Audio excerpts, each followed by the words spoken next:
Welcome to About Mansfield, your audio newspaper. I'm Steve Casillo with the May 8th, 2024, 221st edition. Colleen Daniel is in Studio West, and we're here with the About Mansfield news team. Coming up today, it's Mansfield News, Talk, and Information. And a little later in the episode, you will have a chance to win a $25 gift card to a Mansfield restaurant of your choice with our Mansfield Trivia Question, courtesy of Joe Jenkins Insurance. Let's take a look at the stories we're covering this week. The elections are over and the votes have been counted. A pair of earthquakes rattle Mansfield and beyond. Retail alcohol petition hits the streets of Mansfield. C-SPAN visits Ben Barber bearing gifts. Bull goes bananas in Mansfield backyard. And in sports, Mansfield girls tee it up in golf playoffs. And in the talk segment, Steve talks in studio with Mansfield Fire Rescue Chief Mike Ross. We are Mansfield's only source for news, talk, and information. This is About Mansfield. Hey there, it's Luke from Cool Hand Electric. Are you tired of dealing with plugs or lights that just won't cooperate? Well, don't fret. Give us a call. Worried about power outages or surges damaging your precious electronics? We've got you covered. Whether it's a whole house generator or surge protection, our solution-oriented Cool Hands are ready to tailor the perfect option that suits your needs and budget. At Cool Hand Electric, excellence is still cool. Cool Hand, Cool Hand, Cool Hand, where excellence is still cool. Are you ready to take advantage of falling mortgage interest rates in the coming months? This is Roger with the Roger and Beth team. With housing demand predicted to increase across the DFW Metroplex, the Roger and Beth team are standing by to help move you and your family forward. No move in your future? That's okay too. It's time for your annual review of your real estate portfolio, and we're happy to help. Contact us at homesinmansfield.com. That's homesinmansfield.com. This is Paul Duncan with Trinity Solar Services. That's right, solar. Back in the 1960s, NASA used solar cells in their space missions. But get this, the very first solar cells were actually invented back in 1883. Solar energy has made great strides over the past 140 years, but one theme remains constant: solar works. Solar panels are the MVPs of renewable energy. While reducing carbon emissions and taking a stand against climate change, solar panels can also help to greatly reduce your electric bill. Trinity Solar Services is your sun-powered solutions, and we want to deck out your home with top-notch Tier 1 panels without breaking the bank. Reach out to us today for a complimentary quote. Trinity Solar Services is a Mansfield-based company that's all about building relationships through good old-fashioned, family-owned business values. Find us online at trinitysolarservices.com.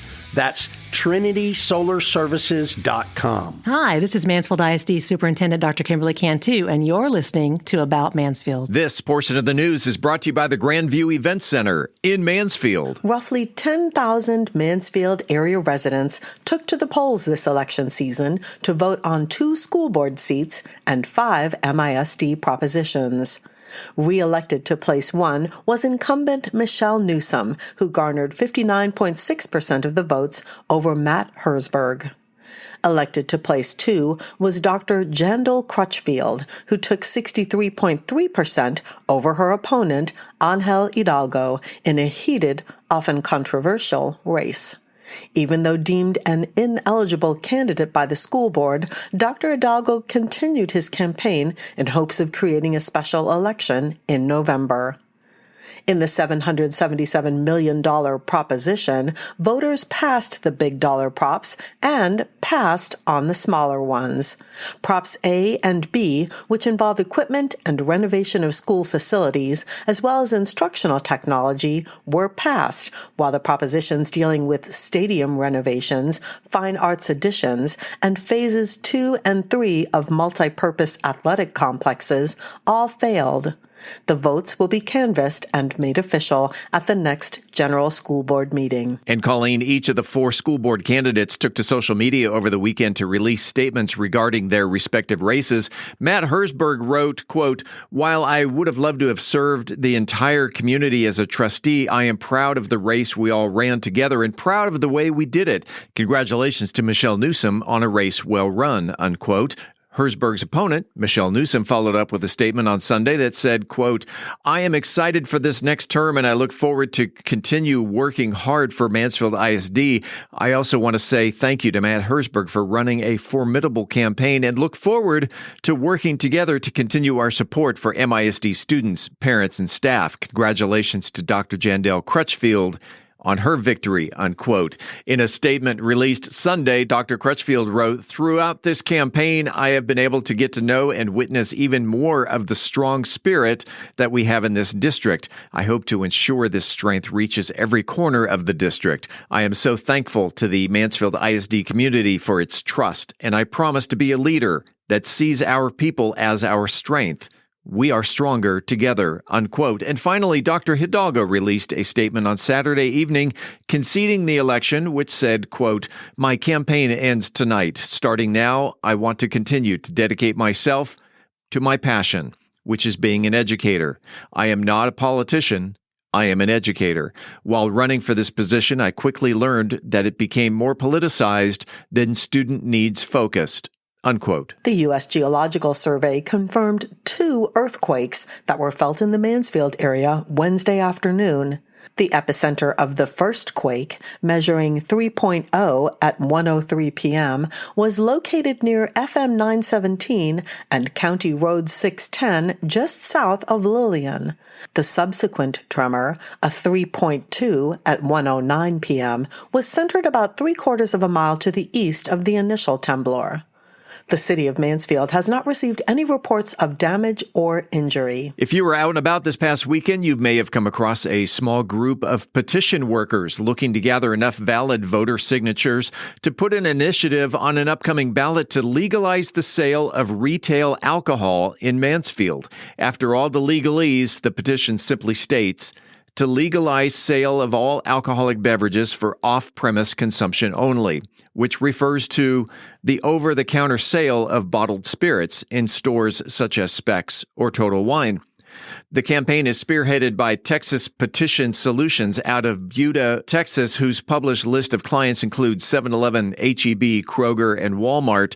About Mansfield reached out to Texas Petition Solutions to gather more information, but did not receive a call back. C-SPAN will visit Ben Barber Innovation Academy on May 8th at 1:15 p.m. to celebrate and honor students for their winning entries in C-SPAN's annual student video documentary competition, Student Cam.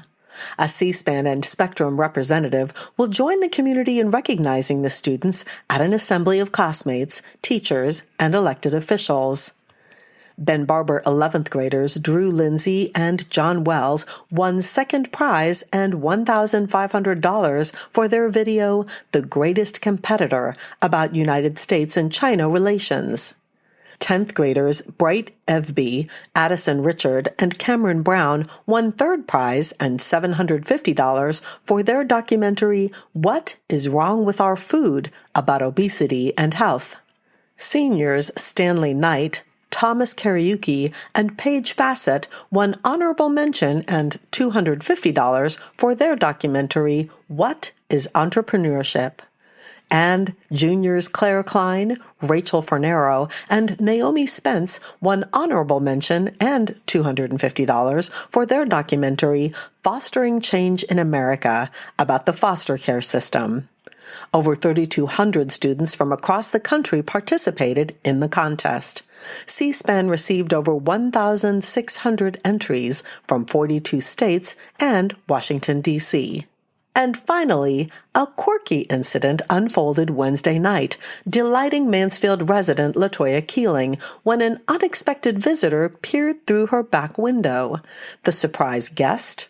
An adjacent neighbor's young bull, affectionately named Curly by Keeling due to its distinctive curly hair. According to news reports, the bull walked up to Keeling's window and peeked in with an "I know y'all are home" look on his face. Keeling enjoys Curly's visits, often tossing him bananas as a treat. However, the situation took a turn when Curly breached the barbed wire fence in pursuit of more snacks around 8 p.m.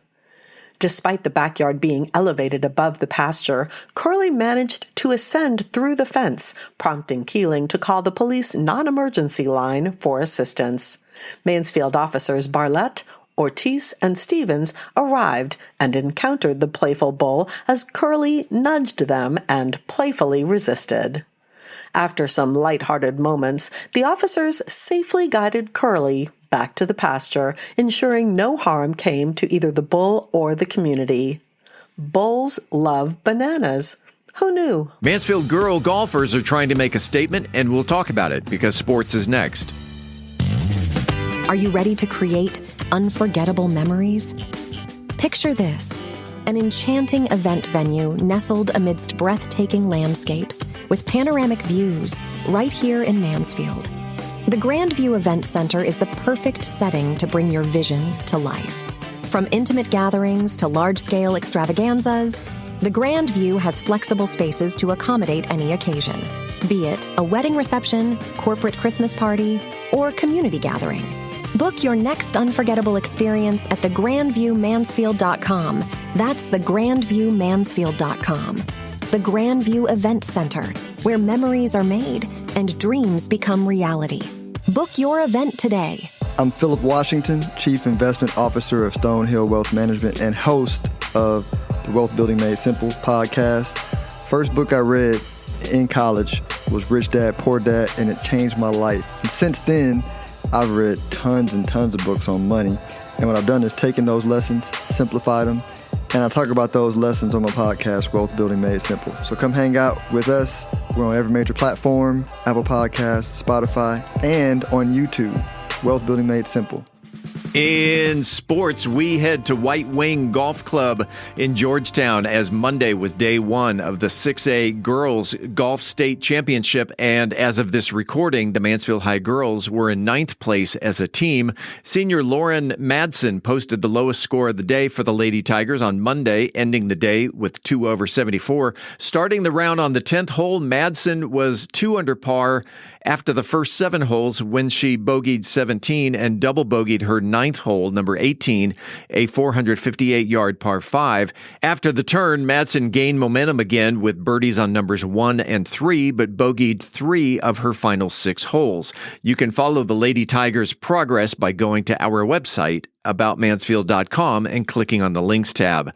In high school by-district baseball playoffs, Lake Ridge Eagles downed Pflugerville Weiss in 2 straight games. The score 7-2 in both matches. Next up, the Eagles take on Rockwall Heath. The Legacy Broncos had to make up some ground after losing their first game to Harker Heights 6-4, but won the remaining 2 games 9-3 and 3-2. Moving on, the Broncos take on Saxe. Your Mansfield Tigers down Temple in 2 games, 3-0 and 7-1, and will play Rockwall this week. All playoff games this week will take place on Saturday and will determine the area champions.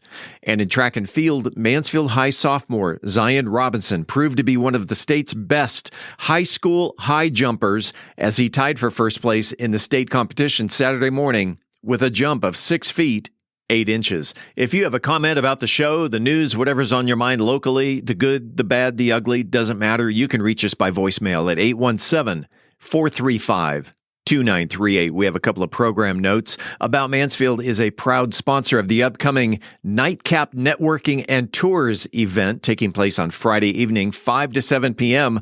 at the Grandview Event Center on Heritage Parkway. Everyone is invited to come out, whether you're an entrepreneur, a business professional, a wedding or event industry professional, or client looking for a venue.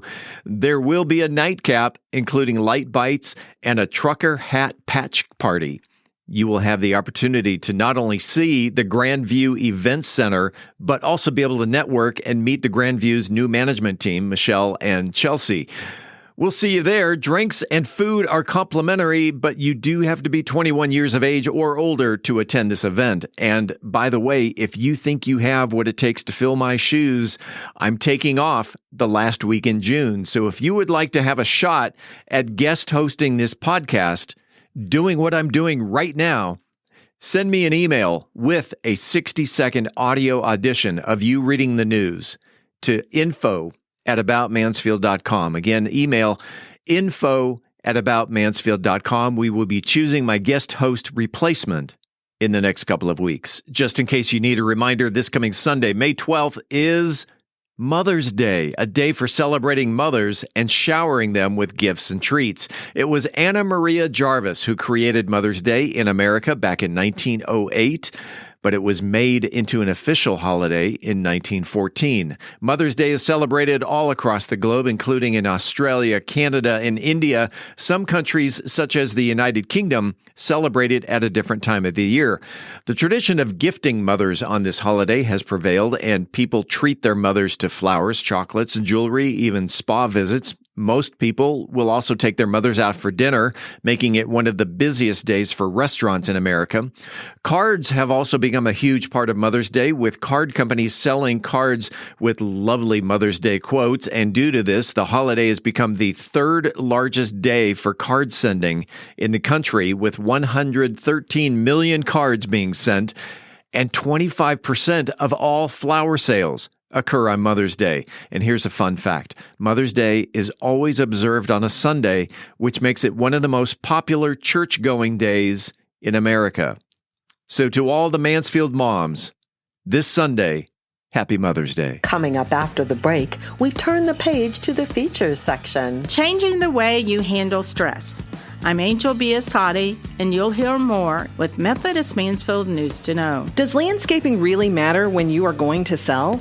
I'm Beth Steinke, and today we'll discuss best practices on the Mansfield Real Estate Report. In this week's Cocktail of the Week, I'll be talking about a cocktail that is spicy, refreshing Southern twist on a classic copper-clad cocktail. We are Mansfield's only source for news, talk, and information.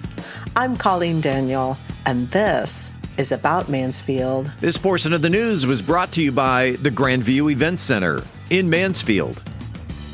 Hey there, it's Luke from Cool Hand Electric. Are you tired of dealing with plugs or lights that just won't cooperate? Well, don't fret. Give us a call. Worried about power outages or surges damaging your precious electronics? We've got you covered. Whether it's a whole house generator or surge protection, our solution-oriented Cool Hands are ready to tailor the perfect option that suits your needs and budget. At Cool Hand Electric, excellence is still cool. Cool hand, cool hand, cool hand, where excellence is still cool.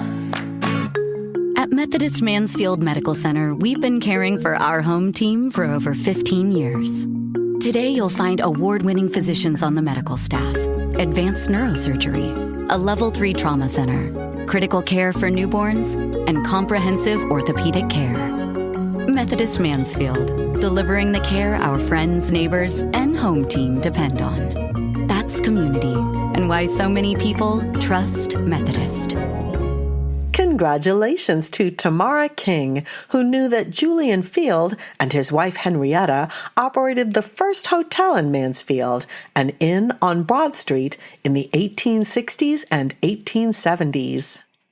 When we come back, this week's trivia question. This is About Mansfield. Hey, it's Steve Casillo, and are you ready to make your voice heard? Want to bring out your ideas to life through captivating conversations and engaging visuals? Look no further than Podcast Mansfield Recording Studio, your one-stop destination for award-winning audio and video podcast recording. Equipped with cutting-edge microphones, crystal clear audio recording, and high-definition cameras, we're here to turn your ideas into engrossing content. But it's not just about the equipment. We're dedicated to bringing out the best in your content.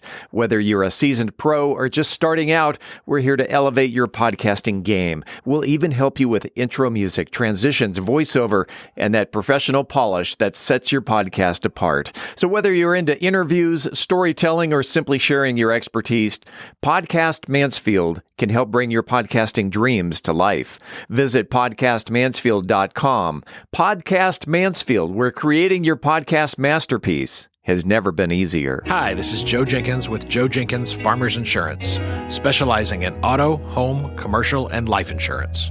I was born and raised here in Mansfield, Texas. We're active in the community, and Mansfield's a town we really care about.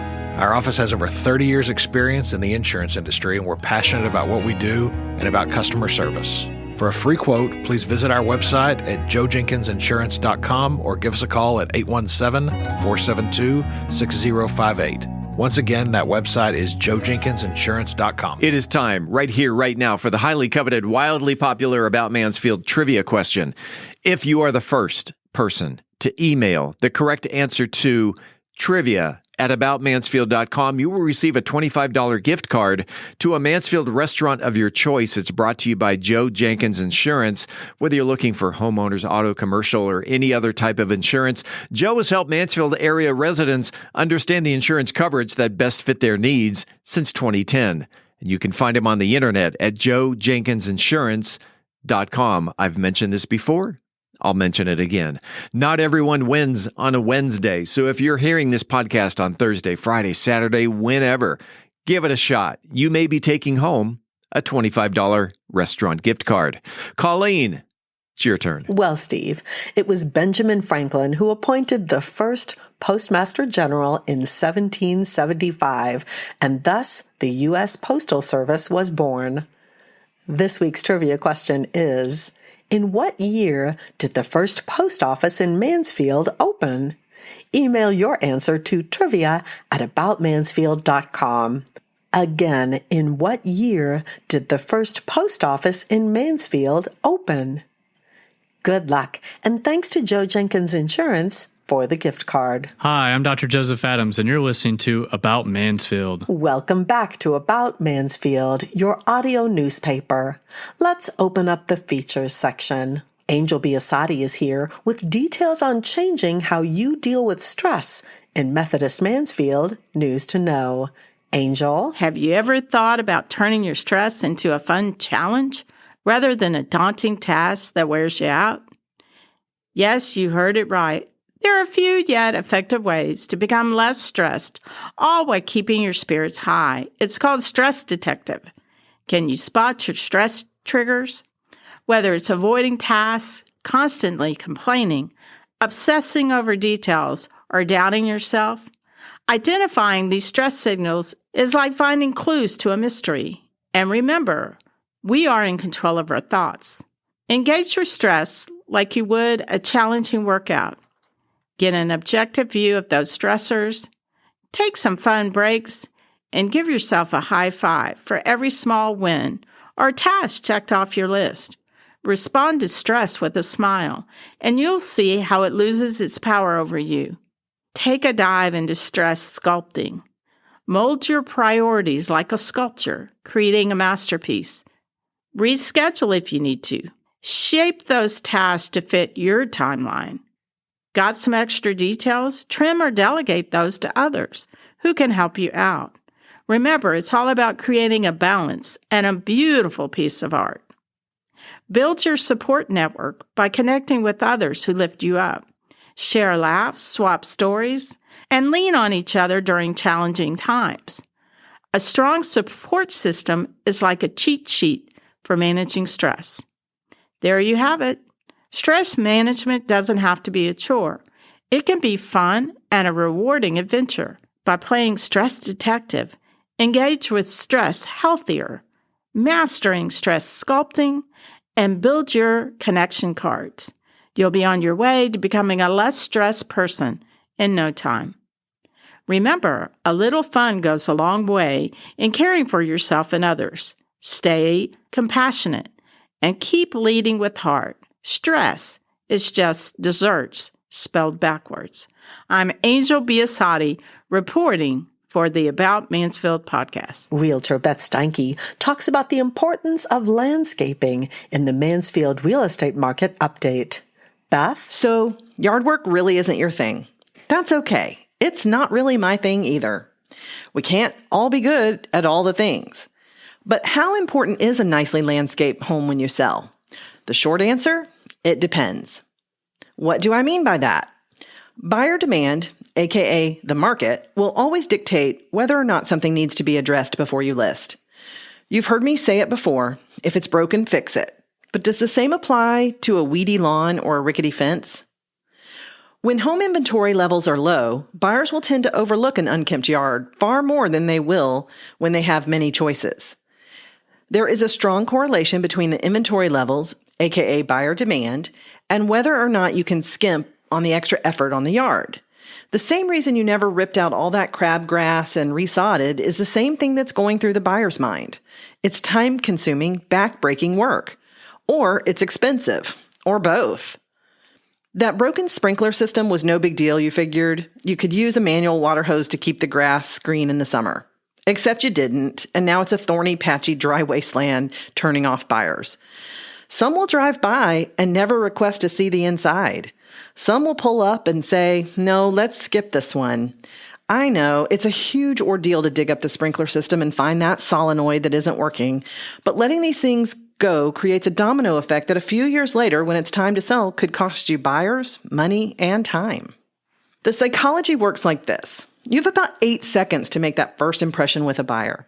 The time it takes them to walk from the car to the front door should be a place that makes them smile, feel at peace, and in total and complete anticipation of the lovely interior of your home.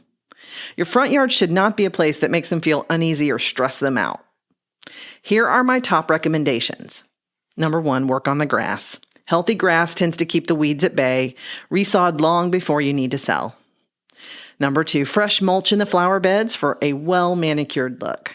Number 3, add a few seasonal flower choices to your flower beds and get rid of the plants that make it look like Sleepy Hollow in there. Number 4, trim your plants, edge your sidewalk, driveways, and flower beds. While you're outside, go ahead and make sure all those wasp nests are knocked down and no cobwebs are lurking in the highest reaches of your stoop. You've got this, and if you're feeling out of your depth, do what I do. Hire someone that can make the exterior come to life. Are there real estate topics you want to learn more about? Send me a message at info@aboutmansfield.com. For the About Mansfield podcast, I'm Beth Steinke with Century 21 Judge Fight. Shaken or stirred, you know it's going to be good as Brian Certain serves up a spicy, refreshing Southern twist in the cocktail of the week. Brian? In this week's cocktail of the week is the Kentucky Mule. The Kentucky Mule is a refreshing and zesty cocktail that's a delightful twist on the classic Moscow Mule. This variation showcases the rich, bold flavors of Kentucky whiskey, perfectly complemented by the tang of lime and the spicy kick of ginger beer.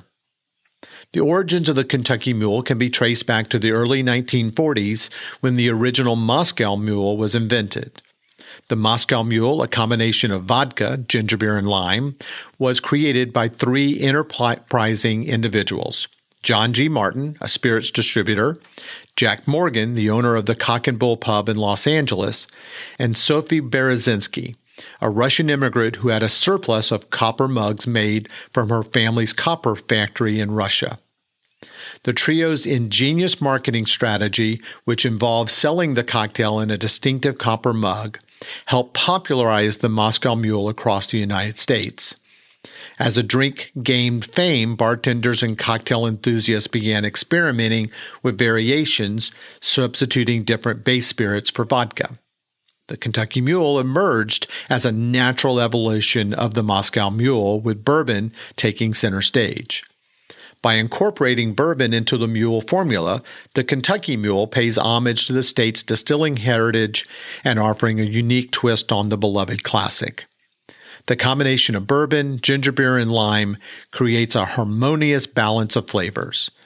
The bourbon's notes of caramel, vanilla, and oak are enhanced by the ginger beer's spicy, effervescent character, and while the lime adds a bright, citrusy tang that ties the drink together. But as always, don't worry about taking notes as I'm giving out the ingredients and instructions. I'll always post them on bourbongospel.com. What do you need to make a great Kentucky Mule at home? You need 2 ounces of a good bourbon whiskey. Again, Evan Williams is my go-to for cocktails, but you use whatever you have at your house.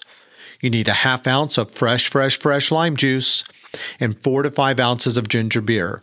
Q ginger beer is by far my favorite. And then you need lime wedges and mint sprigs as garnish. How do you make it?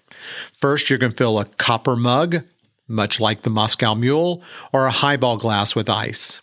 Then you're going to pour the bourbon over the ice, pour the fresh lime juice into the glass or the mug, and then top with ginger beer. Remember, pour it slowly down the side of the mug to maintain the effervescence. And then gently stir the cocktail to combine the ingredients.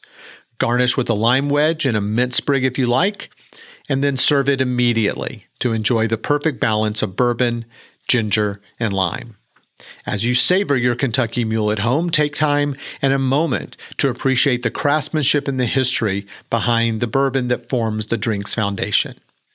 The Kentucky Mule's popularity has grown steadily over the years, becoming a staple in bars and restaurants across the United States.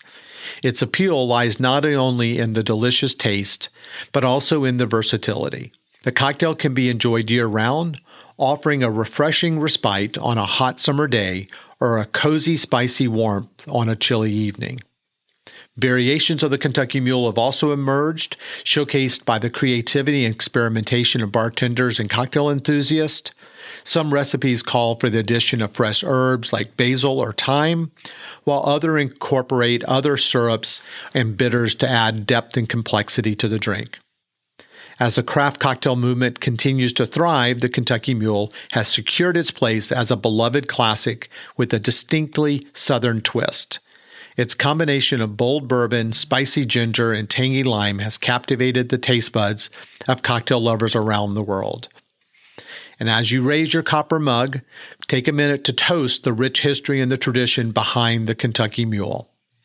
As always, I'm open to hear your take and your input. You can reach me at brian@bourbongospel.com. And until next week, as Mark Twain said, too much of anything is bad, but too much whiskey is barely enough. Reporting for the About Mansfield podcast, I'm Brian Certain. We're back in 60 seconds with Steve's interview with Fire Chief Mike Ross. Imagine a city where innovation knows no bounds, where dreams take flight, and the future unfolds before your very eyes.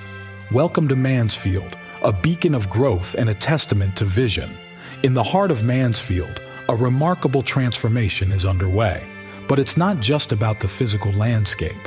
It's about the spirit that drives us forward. A spirit of collaboration that bridges cultures, a spirit of entrepreneurship that fuels prosperity, and a spirit of community that binds us as one. Mansfield is more than just a place. It's a canvas where diversity paints the picture of progress. From art festivals that ignite creativity to tech hubs that redefine boundaries, this city celebrates every voice, every passion. Mansfield, where growth knows no limits and the vision is limitless. Brought to you by the unstoppable spirit of the Mansfield Economic Development Corporation. I'm Mansfield Police Chief Tracy Aaron, and you are listening to About Mansfield. Hi, I'm Mansfield ISD Chief of Police, Greg Minter, and you're listening to About Mansfield. Welcome back to another segment of About Mansfield. I'm Steve Casillo as we make the transition from news to talk. And in the studio today, looking back in the archives of the podcasts on my website, and anybody can go back to any of the episodes, the 200 and something episodes on the podcast website. I was looking back and I noticed that there are 3 chiefs in Mansfield, and we've interviewed 2 of them. First one would have been Police Chief Tracy Aaron, and then the second one, the MISD Chief of Police, that'd be Greg Mentor. And it occurred to me that we've yet to interview the Fire Chief, Mike Ross, until today. Mike, welcome to About Mansfield. Here I am. I've glad to be here. Tried to remain aloof as long as possible. You finally wrangled me. I got you in the studio, and it's a pleasure to have you here. Yeah, pleasure to be here. We're going to go through your life as a fireman, as a fire chief.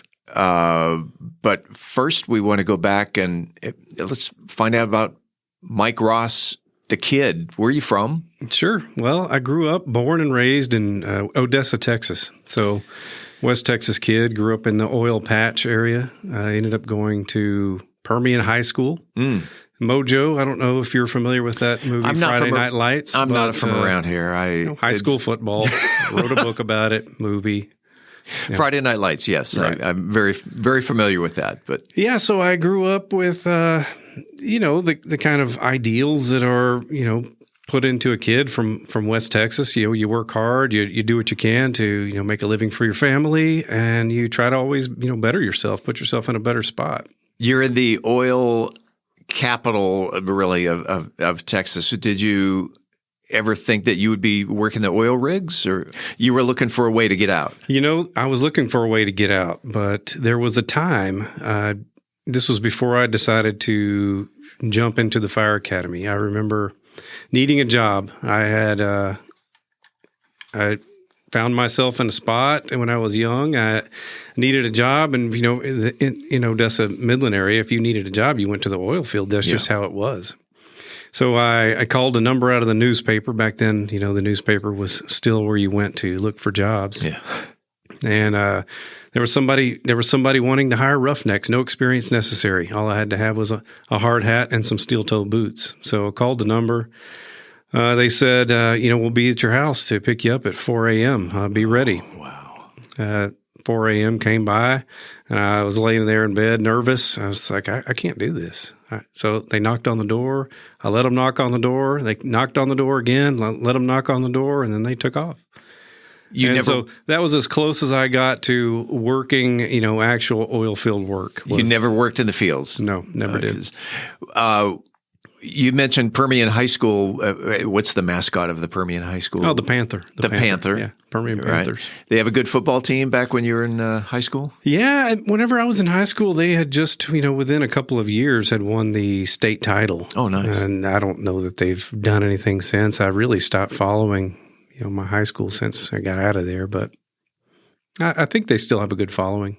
Was college after high school? I went directly into trade school. I didn't do my college stuff until I was already working for the fire department. So, I moved in with some roommates, two guys and myself. And those two, they had joined, I guess, Odessa Fire Department and started going through their fire academy. So at the time I was working for Coca-Cola, delivering Coke machines. And, I saw what, they were going through, and everything they did just seemed important. They come home and they talk about the stuff they learned in school or in the fire academy, talk about the things that they did, how much physical effort it took in order for them to do whatever it is they were doing. At the time, I had no idea, but I knew it interested me. And I guess that's a good spot to talk about, how I ended up deciding that I wanted to go into the fire academy. I was driving along the street and encountered this car accident. Mm-hmm. In nowadays, knowing what I know and seeing what I've seen, I'd be able to deal with those kind of things. But at the time, all I remember was just the smell of, engine, broken glass everywhere, the victims that were involved in the accident, it just kind of spoke to me. Like I never felt more helpless in my life than at that moment. And I felt like if I knew what they knew, my roommates at the time, maybe I'd be able to do something. Maybe I'd be able to help. And, I had that, I guess I always had that feeling that I wanted to do something bigger than myself. And at the time, that's how I felt like I could do it, was join the fire department. Interesting. So the accident that you witnessed or you came upon was actually your inspiration to join? Part of it, yeah. Okay. You went through the fire academy there in Odessa. In Odessa. Mm-hmm. How did that lead to eventually? Where'd you go from there? What was your road traveled from Odessa to Mansfield? So, in close proximity, within an hour's distance to Odessa, is this little city of Big Spring. Whenever I had graduated from the academy in Odessa, there were no positions. So I had to find a fire job somewhere, and the closest place was about an hour away, a little town called Big Spring, Texas. That's where I started my firefighter paramedic career, because I went to paramedic school shortly after I got the job as a firefighter. So my wife and I were married. We had just newly married. I guess this was around 1997, and she ended up becoming pregnant with twin girls. So I was starting a young family. My wife was going to nursing school, or wanted to go to nursing school. So we weren't making much money in little Big Spring, Texas. We had to set our sights a little higher. So we started looking toward, North Texas. Yeah. I just happened to take an overtime shift, driving a patient from a little hospital in Big Spring, Texas to Parkland in downtown Dallas. And someone had told me, well, city of Mansfield's hiring. Like this was 1998, somewhere around 1998. I thought, I've never heard of the city of Mansfield. And I didn't, at the time, I think the population here was around 28 to 31,000, something to that effect, if I remember correctly. And so on the way back from dropping off that patient that we took on that long distance transfer, I decided to swing through. I saw a sign, exit Mansfield. We were on 20, I guess. And so we drove down here. They had just recently built at that time, Fire Station 1, which was, the downtown fire station. So I knocked on the door. Here I am in my, Big Spring Fire Department clothes, asking about, hey, what's going on here in this town? What's it like to work here? Just kind of probing to find out if this was a place that I might want to work. Sure enough, the guys that were there, they brought me in. They showed me around the station. Extremely nice, extremely helpful, extremely encouraging. Yeah, put in your application. Come on down. This is a great place to work. City treats people really well. And for me, that was good to hear. So I put in my application. Of course, a few other places, but Mansfield was the luckiest to hire me first. So I ended up staying here my entire career. You mentioned Fire Station number 1. So where in its current location? In its current location. Right next door to the lot. So at the time, there were only 2 fire stations, Station 2 out on Country Club and Station 1, which was recently built at the time, and then the old fire administration building that was on Smith Street. Oh, yes, with the roll-up. Yeah, white building. Well, didn't that used to be the fire station? It did. It used to be the fire station before the current Station 1 was built. Okay. So you went from Big Springs to Mansfield. Yeah. And you've been here ever since? Since October of 1999. Let's talk about some memorable moments. What are some of the more memorable moments that stick out as a firefighter? Well, I've been quite lucky in my career here. Many people join the fire department, and they go through their entire career running calls, doing things that they're supposed to do, that's required of them. But they never get to have that situation where they actually do make a difference. Mm-hmm. In my career, I've had a few occasions. I've been awarded 3. Not to brag, but I've been awarded 3 medals of valor in my career. One for pulling a man out of a structure fire, a house fire. One for assisting with the removal of a husband and wife out of some swift water back when we really flooded out on the west side of town. Mm-hmm. And then the last for intervening in a purse robbery in the parking lot of Best Buy, of all things. So that one wasn't really related, I guess, to my career, but more of what I perceive myself as supposed to be doing. Was that in conjunction with a police involvement, or you just happened to be in the right place at the right time? Right place, right time, and it seems like that. I have that opportunity on occasion. But that is important, though.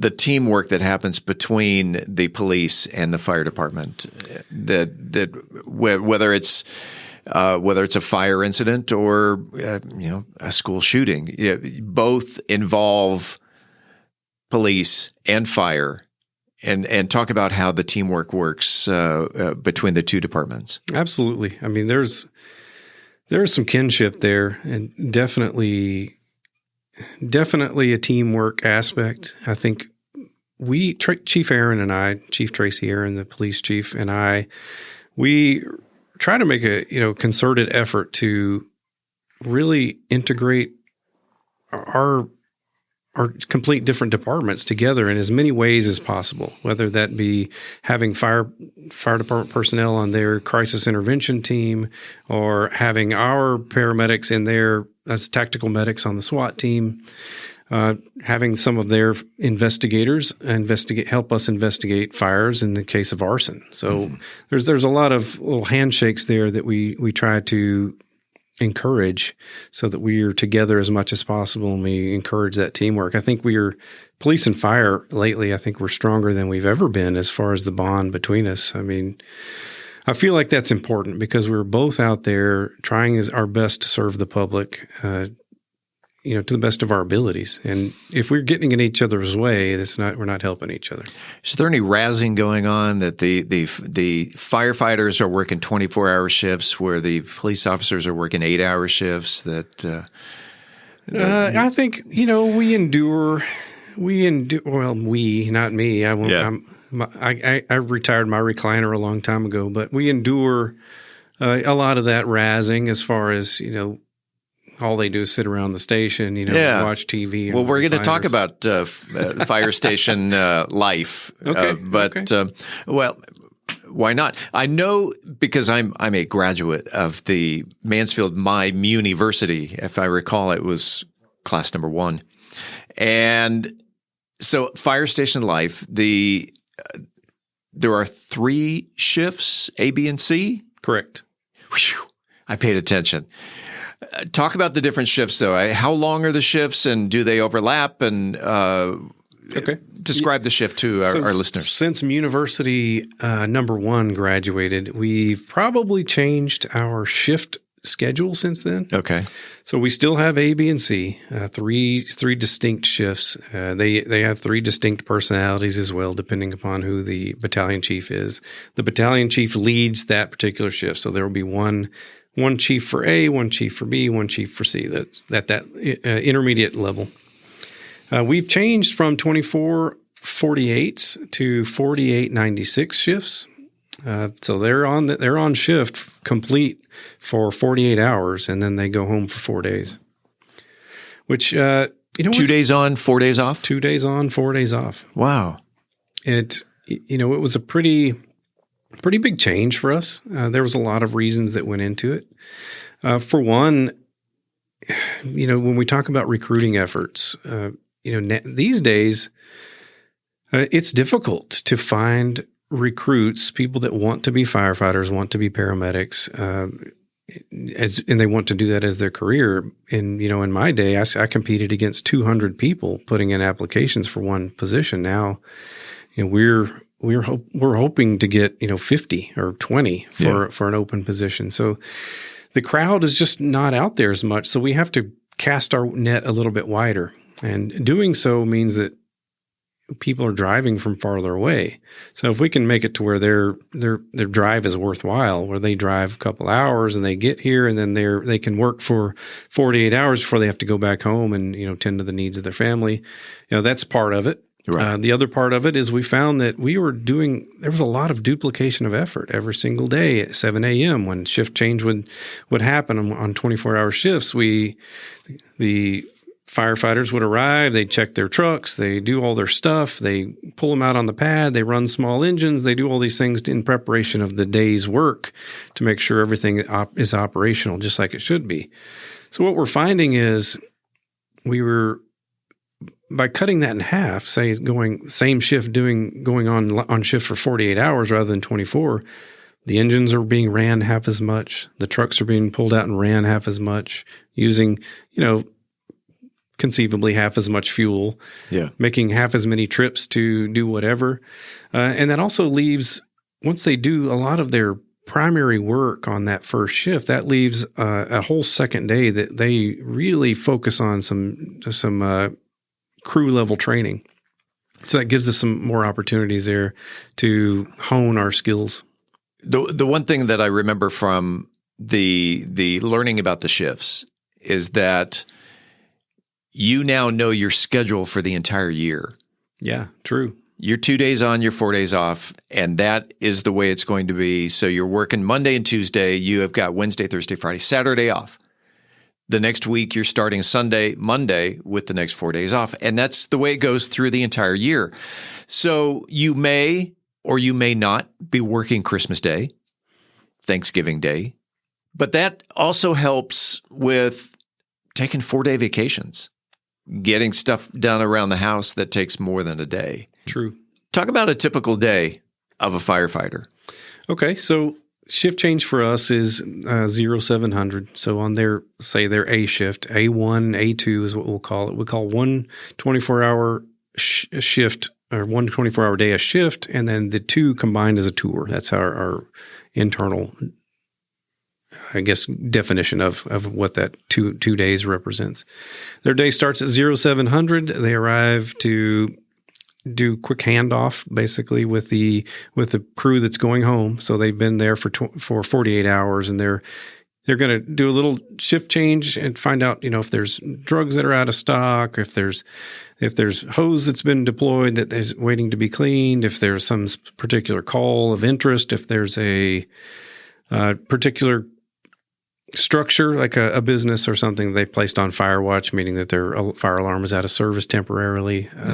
A lot of those things get handed off in the pass on, and then they start their day. They go out and they start checking their trucks because, for that next 48 hours, they own everything that happens within the city as far as firefighting goes. So once they're done with their truck checks, they'll usually send some people to the store,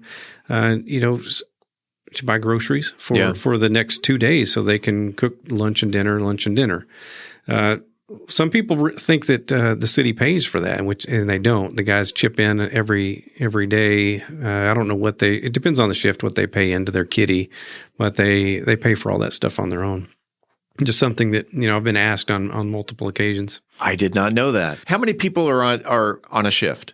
On a shift, 29. Okay, so 29. So everyone chips in $5. You're looking at 100 and change. They all go to the store. That's wow. So they're trying to meal plan. For 4 meals over the course of 2 days for, I don't know, six people per station, depending upon 5 to 6 people per station, depending upon where they are. Oh, okay. So it's not 29 people per station. It's 29 spread out over 5. Spread out. Yep. 5 stations. Okay. Gotcha. Talk about the typical day of a fire chief. I start my day very early. I'm giving you a wink and a nod. Yeah. I don't know if just so the listeners are aware. Yeah. No, my typical day, I never know. I don't have a typical day. Every day is atypical. I start out with a plan, but that's often sent astray pretty soon after, I start answering phone calls and checking emails. I think it was Mike Tyson who said, everybody has a plan until they get hit in the face. That's exactly right. I mean, it's not as violent as that, but on occasion it can be.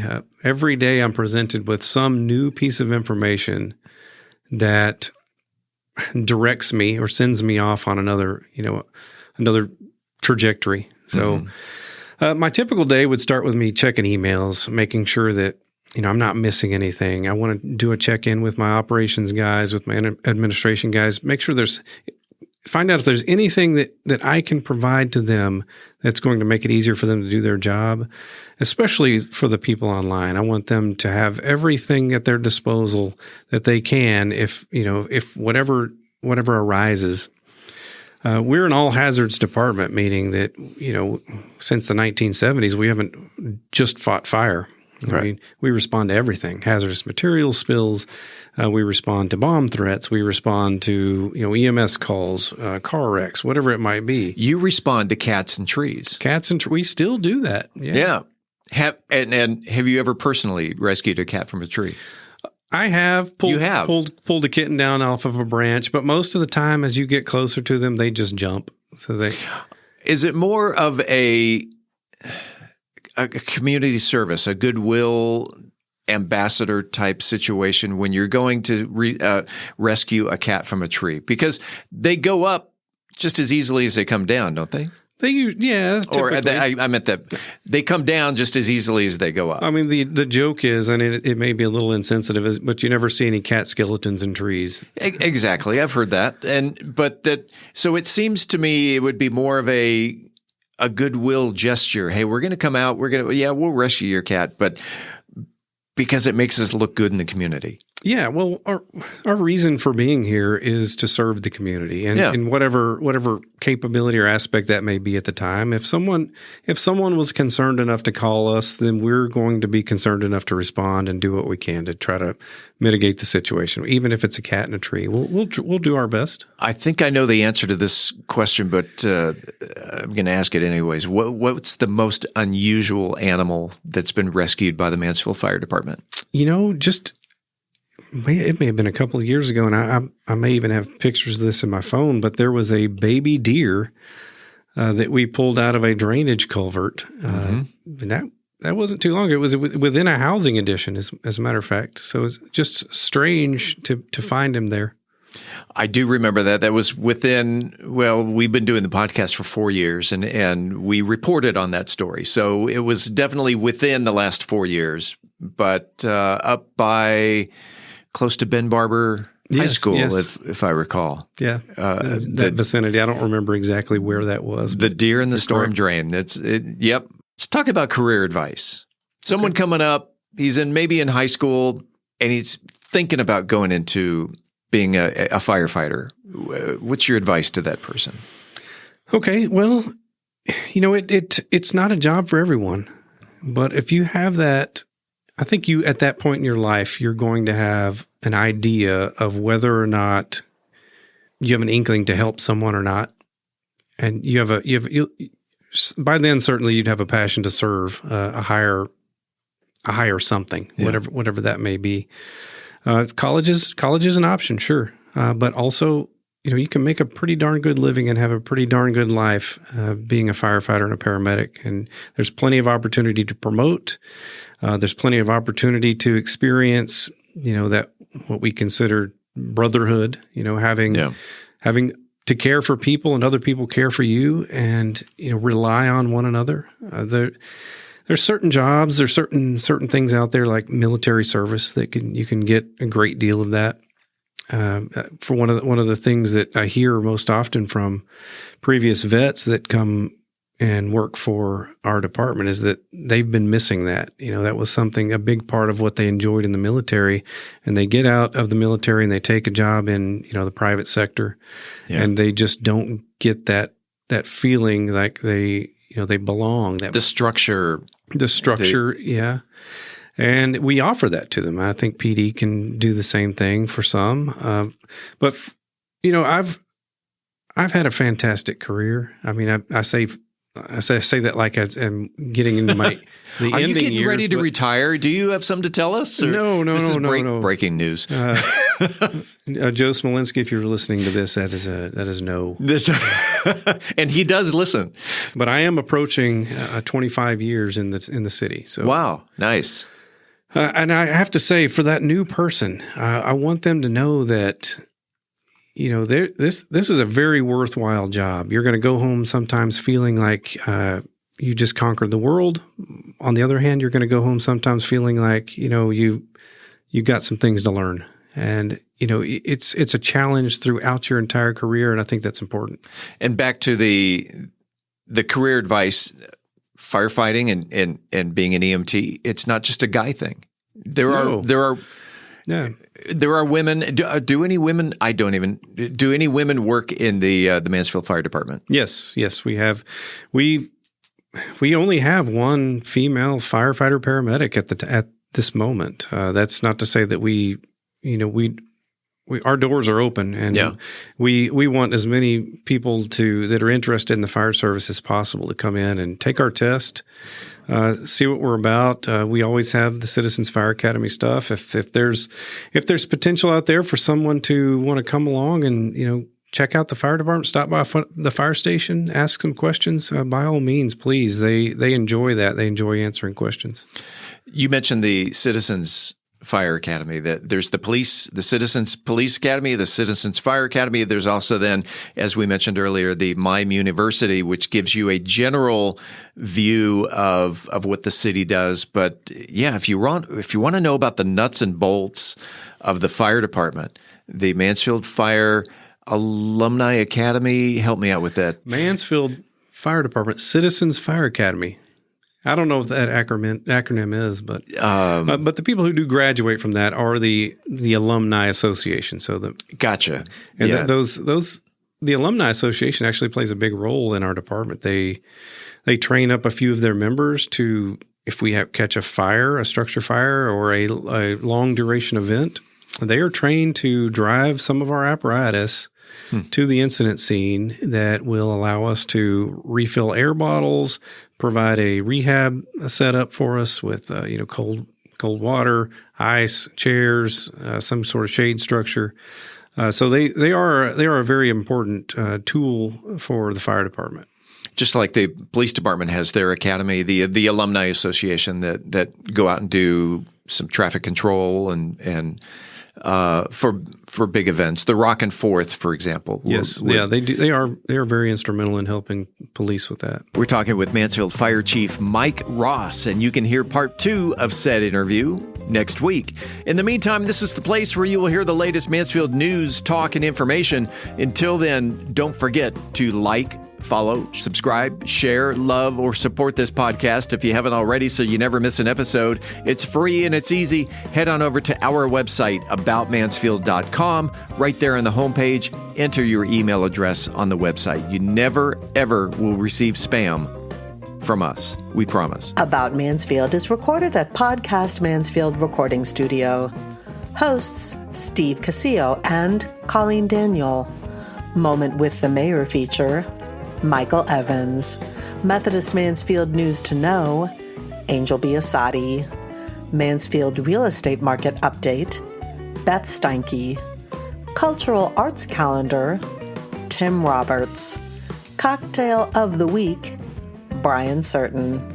Post-production editing, mixing, and mastering, Steve Casillo and Andrew Miner. This podcast is copyrighted by Podcast Mansfield Recording Studio for the private use of our audience. Any other use of this podcast without written consent is prohibited. We thank you all for listening. On behalf of the entire news team, happy Mother's Day. I'm Steve Casillo, and this is About Mansfield.